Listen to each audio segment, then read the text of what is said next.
Hi, I'm Missy and I'm doing the wigs, prosthetics and makeup for Frankenstein.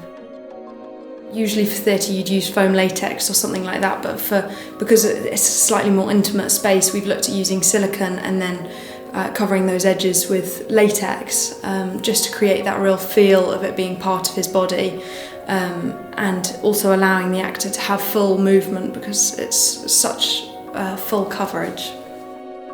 This is for his neck piece.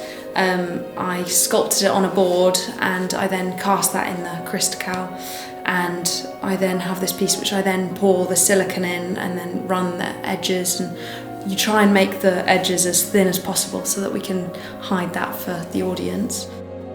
For his nose, you can't pour that onto a flat surface, so you'd sculpt it on. This is a life cast of his face. And then I would sculpt the piece on, and then I would put a wall around that, cast that in Crystal.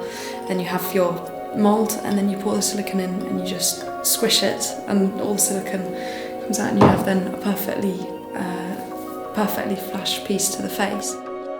We had a look back at old imagery of people within that time period, obviously because it's the late 30s. We've then tried to make sure that we're not doing the standard 30s look, and we're making sure it's of the actual time. With the monster, they wouldn't have had the same tools that they would have had in today's world, so we've tried to make that look more raw, and as if some of the pieces don't fit quite as well, because it wouldn't have been as clean as we would have tried to create it in our world